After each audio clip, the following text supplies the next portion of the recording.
DorkLair. Welcome to another DorkLair action figure review. Today I'm taking a look at the SH Figuarts Mandalorian. Now this is the version from episode 1, or chapter 1 I should say, because it's still got the Shore Trooper pauldron. Now I wish it had a swap out pauldron, but I do think that the Beskar version that Figuarts is putting out might be coming with 2 pauldrons, so fingers crossed maybe we can swap those out for that episode 2 look. Generally speaking, it's a great looking figure in my opinion.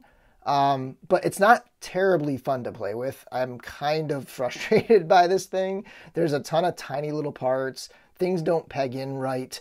And when they do, it's hard to move it in certain ways. So that's kind of my biggest frustration. I do think that maybe the head is just a tad small, but you know, he's got kind of a small head in the show, so, or the helmet, I should say. So that's not really a gripe for me. I don't mind the size of the head. I know some people are crying about it, but generally speaking, I think it's a great looking figure.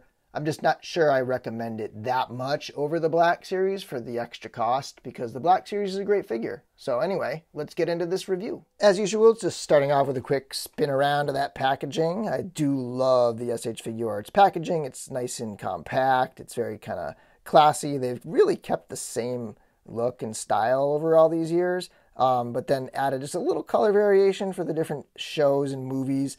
Nice shiny sort of like glossy metallic writing on the front, and then this particular one has like that desert landscape in the back, so that's pretty cool. I do love Figuarts packaging. Alright, let's take a look at these sculpt, paint, and details on the Mandalorian, and probably the first thing I noticed was the helmet shape seems a little weird. Like it seems kind of bullet shaped and then maybe small, but I actually went back and looked at the episode and it's not that far off. Like it's kind of small and it's starting to make me think that the Black Series head is too big. It's definitely not like Boba Fett's. Like when you look at Boba Fett in the movie, his helmet is gigantic. And when you look at the Mandalorian, it's like it's almost hard to believe like there's a head under there when you're watching the show, which is kind of how this is, which makes this kind of weird. Like I don't know if I would prefer like almost putting the Black Series head on this, but that would actually almost kind of seem less accurate when I'm looking at it. But whatever, accuracy is like one of my least concerns. I talk about it because I know my audience likes things that are very accurate, but for me, fun figures are where it's at. But anyway, the cape's okay. I love what the cape is doing here. It's like tucked in and kind of like does a nice thing like behind the shoulders and stuff. You can either have it there or you can kind of pull it out if you lift the pauldron and have it over there. So it's kind of cool. Like I kind of like the cape there, but where I don't love the cape is down in the back. It's very sort of flat looking and it doesn't have much drape. The material's kind of nice, like it's trying to recreate sort of that, I don't know, Batwing sort of leathery kind of feel that it has in the show, but it's like almost like a velvety sort of thing going on, but and then on the inside of it, it's more fabric-like, but definitely like a plush kind of feel on this side. And then there's a slit in the back because there's a mechanism to attach the rifle, and I'll get to that later. It's not a very good mechanism. But and then as for the rest of the figure, it's mostly armored parts, so kind of a look at the armored bits. I do really love the rich colors. I'm going to bring over the Black Series figure, and you can get a look at the head difference too here. So the Black Series figure, you can see like the color differences. I just really like the rich colors of this one, but yeah, you can kind of get a sense of the difference in the heads. And actually, you can pop the Black Series head off and put it on this. It's not a tight fit, but you can put it on there and it looks pretty good. But I do really like the silver of this helmet. And the rich colors and like kind of like the nice little, the silver detail. It's just kind of like a little bit more crisp kind of look to, say like that pauldron versus looking at this. This is a little softer, but generally speaking, I do like the look of the figure overall. Lots of little metallic details throughout. The gloves look nice. A few different kinds of finishes. There's like some more flat finish and then some more shiny finish. here. There's definitely some paint shading in the edges that a lot of Figuarts don't necessarily get. So it gives them a little bit of that kind of like worn in, grimy feeling. Although this is a very vibrant, bright figure, which is it's a Figuarts kind of thing, you know. And then you can see more metallic like chips and stuff in the leg armor. Some nice, everything is very crisply sculpted, as it usually is with Figuarts stuff. Great looking boots. So yeah, I mean, it's a great looking figure, in my opinion. I know some people aren't going to like the proportions, and if you want to get sort of another look at the heads here, after going back and checking the show, like, I kind of do think the proportions are a little more closer on this one, which is going to be weird, and I think a lot of people are going to fight me on that claim, but yeah, it is more bullet-shaped in a lot of the episodes, and I do like the shape and look of this helmet on this figure, actually.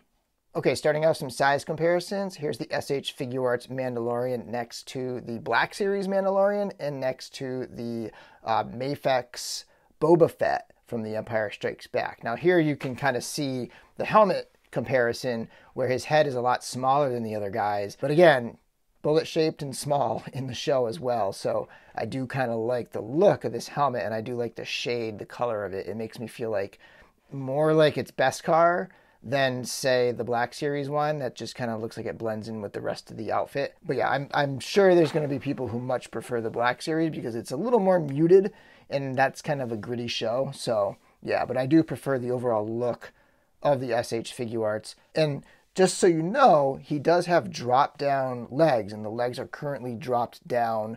And if you push them back in, you'll see he comes in shorter than the other guys, but not by a lot. I mean, you know, they're pretty close in height. I mean, his shoulders are, I think, are taller than the Mafex. So yeah, the sizes are all pretty comparable there.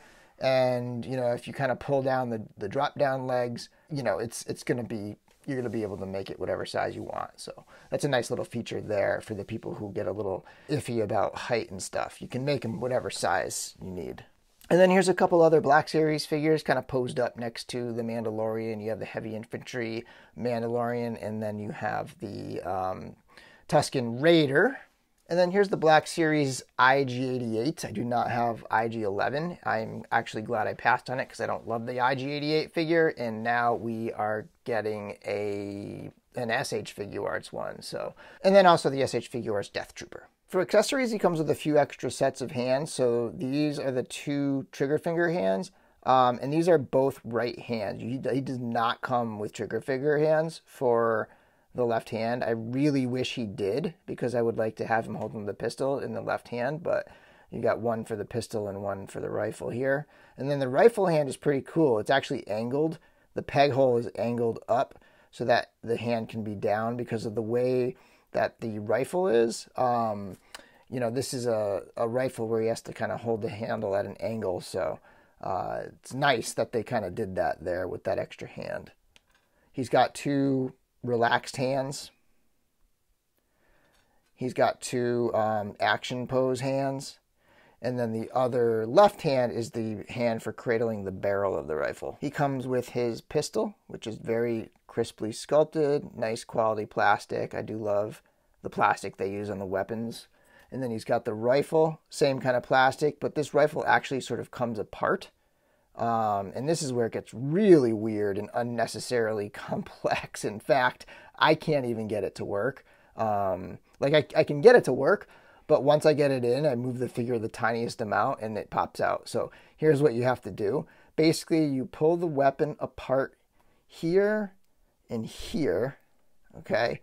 You take this piece off, and this piece that has a extra thing, you plug that in here, and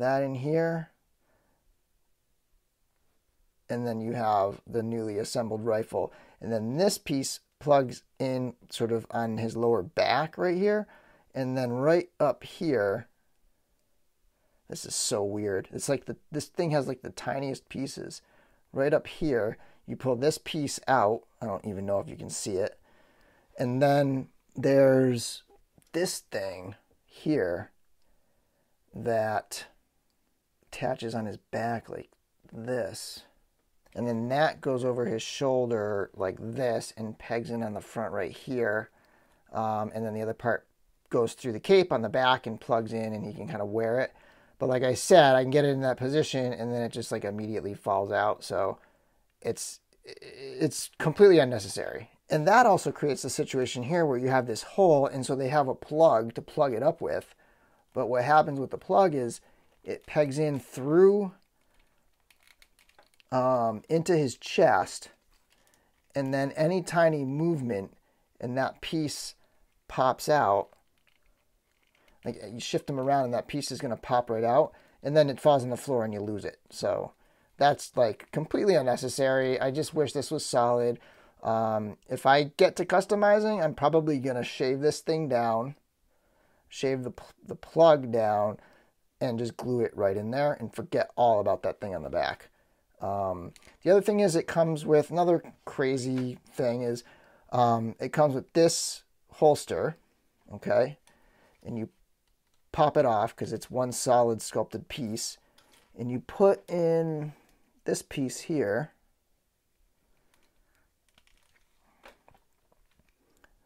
But then you take the latch thing, pardon my lighting here, it's just terrible. And you have to put that on here. So it's just completely like tiny and fidgety and unnecessarily complex, and pieces that are like super easy to lose. So I give it like a lot of points off for like the accessories and like the playability and the swap out parts and stuff. I just think they're pretty much terrible. I like the gun, like I like the guns and the weapons and stuff. I think they look great, but I just can't imagine ever putting this thing on the back with this stuff right here. I just can't. Okay, and finally for the articulation, lots of great motion in the head. He can sort of do the chicken thing forward and back. He can move his head, quite a lot of motion there. I think there's like 3 or 4 points of articulation in the neck. So great motion in the neck. The arms move really well. This pauldron keeps popping off. It's kind of annoying. But you can kind of rotate it up, bring his arm up. There is a swivel at the shoulder, which is really important when it comes to posing the figure with the rifle in a proper sort of, intense like sniper mode. And then the elbows are double jointed. Lots of great motion there. It's sort of one of those hinge and swivel at the wrist. Probably the weakest point of articulation, in my opinion, is the waist. There's not a lot of crunch forward. There's a little bit forward and a little bit back. There's 2 points. There's a ball at the waist and the ball at the top. But the problem is this band here, bandolier, gets in the way and prevents him from moving. And sometimes when you get him in a weird position, it'll be bowed out a little bit. And obviously that piece will pop out every single time. And then he can twist at the waist as well. Definitely a little stiff. That'll probably loosen up over time though. Show you the drop down again. So the drop down, it's not your typical drop down. It's not like the drop down that enables kneeling poses. It's more about like just giving him height, I think. So the legs drop down there, and that's how he looks with them drop down, and then with them back up. I think he looks pretty good both ways, actually. There are some other articulation points. So in addition to the pauldrons, this is on a hinge, as I showed earlier. It kind of, you got to use it to swap it off. And then this is a hinge and hinge here as well. So those can move nicely and get out of your way. It can kick forward that far and back that far. And again, pulling this down doesn't really improve the forward a ton. Just slight, you get a slight little bit of extra in there when you drop that down. And then you can kind of go out into the splits about that far. His knees are double jointed, so he can kick up pretty high for somebody wearing boots. That same drop down point has a swivel. The feet can point down this far. They can point up that far. There's a toe articulation. And then it seems at first like the feet aren't going to rock to the side, but once you shift it over and then mess around with it a little bit, you do get a pretty decent amount of ankle rocker. So let me show you how far you can spread out here. You can get about that far and still be flat-footed. So if you are messing around with it, I think the trick is to tuck the foot under the shin guard, not over it, and then that will allow you to get that sort of nice range of motion there. So overall, he's got good articulation, as most SH Figuarts do, and the joints move well. I really love the way SH Figuarts joints feel, and I love the feel of the plastic, and this is no exception. But playing around with all of the parts and all of the swappability and the weapons and all that stuff, it's a pain in the butt. He does really strike a great pose, as I showed in the beginning with the rifle. I do wish he came with a trigger hand for the left hand. But overall, you know, it's a decent figure. I'm not sure, again, like, I think a lot of people are just going to be happy with the Black Series. I personally like this figure. I love the way it looks. It's just a pain in the butt for a lot of the features that it has. You know, and that takes away some of the value. I do think that if this, you know, being a standard release, if this ends up being available and kind of going down in price, I will pick up an extra and I will do some customization. I'll probably do the cape. I'll probably glue that piece in here, and I may mess around with the helmet and maybe even try to do one with the Black Series helmet just for fun. Because again, even though this seems kind of accurate to me, it just seems a little pinheady in proportions, but I don't know, I guess that's how he is in the show. Anyway, thanks for watching my video, and until next time, may the Force be with you. Oh,